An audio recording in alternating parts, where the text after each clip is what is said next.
Bienvenue à toutes et à tous. Aujourd'hui, on va décortiquer un acronyme assez clé en cybersécurité et pour les données GRC. Gouvernance, risque, conformité. On dit souvent que c'est essentiel pour la confiance. Ah oui, tout à fait. GRC, c'est une approche vraiment intégrée. Et l'idée, c'est d'aider l'organisation à aligner ses buts avec la gestion des risques, des incertitudes, quoi, et puis le respect des règles, internes ou externes d'ailleurs. Et les trois, G, R et C, ils se nourrissent l'un l'autre. D'accord. Et aujourd'hui, on a décidé de se concentrer sur le premier, le G, de gouvernance. On s'appuie pour ça sur des éléments d'un module de formation sur le sujet. Alors, pourquoi on commence par la gouvernance? C'est quoi son rôle central dans ce trio GRC? Parce que la gouvernance, c'est elle qui pose le cadre, en fait. C'est le système de règles, les pratiques, les processus, qui définissent comment l'organisation est dirigée, contrôlée, qui décide quoi et comment, et sur quelle base. Sans une gouvernance claire, les gestions des risques et la conformité, ça flotte un peu, ça manque de direction. Je vois. C'est un peu la colonne vertébrale, quoi. Les sources qu'on a consultées parlent souvent de 4 types de documents pour structurer cette gouvernance en sécurité. J'imagine qu'il y a une hiérarchie là-dedans. Comment ça s'articule? C'est exactement ça. Il y a une hiérarchie assez logique. Ça va, disons, du plus général au plus spécifique.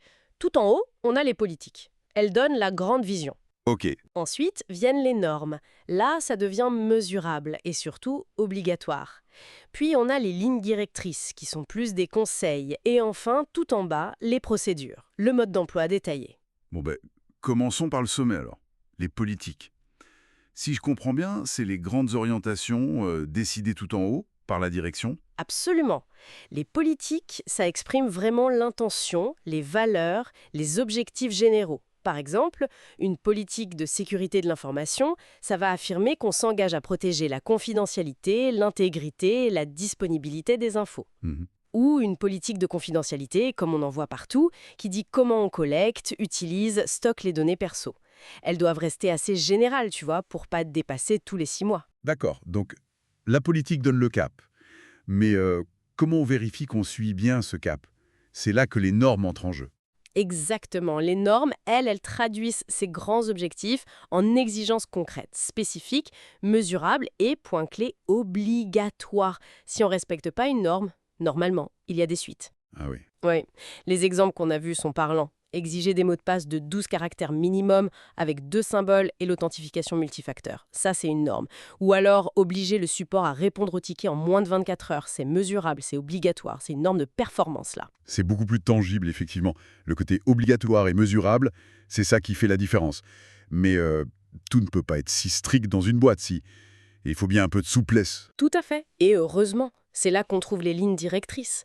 Parfois, on dit directives aussi. Là, ce sont des recommandations, des bonnes pratiques si tu veux. C'est suggéré, mais pas impératif. D'accord. Si tu ne les suis pas, il n'y a pas de sanction directe, peut-être un rappel à la limite. Un exemple, ce serait de suggérer d'utiliser un certain modèle PowerPoint pour les présentations internes, ou d'encourager à mettre son numéro direct dans la signature d'email. C'est mieux, mais pas obligé. Ok. Donc on a la vision avec les politiques, les règles strictes avec les normes et les conseils avec les lignes directrices. Il manque l'étape d'après, le mode d'emploi très concret, non? C'est ça. Et ça, c'est le rôle des procédures. Les procédures, ce sont les instructions détaillées, étape par étape. Elles expliquent comment on fait une tâche précise. Souvent, c'est pour appliquer une norme ou suivre une ligne directrice. Elles sont écrites au plus près du terrain, par les équipes opérationnelles souvent. Ah oui. Oui. L'exemple du départ d'un employé, c'est typique. La procédure va lister l'IT doit faire ça, désactiver les comptes, puis ça, récupérer le PC, etc. Ou l'installation des mises à jour le premier lundi du mois, qui fait quoi, quand, comment. C'est très précis. Et cette histoire de vérifier les sauvegardes tous les jours, ça pourrait être une procédure si on décrit exactement comment faire la vérif. Oui, ça dépend comment on le formule. Si on met l'accent sur le fait que c'est obligatoire de vérifier chaque jour, ça ressemble plus à une norme. Si on détaille la méthode, connectez-vous ici, cliquez là, vérifiez tel journal, documentez comme ça, alors là, c'est une procédure. D'accord, c'est une question d'angle. Voilà.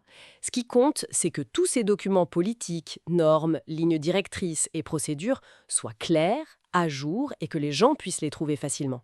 C'est pas juste de la paperasse qui trompe la poussière sur un serveur, hein. Bien compris.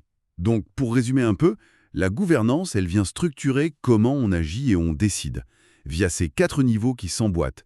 Les politiques pour l'inspiration et le cap, les normes pour les obligations, les lignes directrices pour les conseils et les procédures pour l'exécution pratique. Une sorte de cascade logique en somme. C'est une bonne image, oui. Et comprendre cette structure, c'est vraiment utile. Pas que pour les experts en cyber ou en GRC d'ailleurs. Pour tout le monde dans une organisation qui doit appliquer des règles ou les faire appliquer. Savoir si c'est une obligation forte ou une simple reco, ça change la donne. Tout à fait. Ça éclaire pas mal le fonctionnement interne des organisations, c'est vrai. Ce qui m'amène à une dernière question pour ouvrir peut-être sur la suite.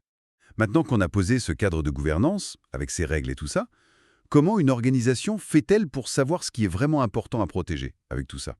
Et même avec les meilleurs documents du monde, est-ce qu'il ne reste pas des angles morts, des choses qu'on oublie?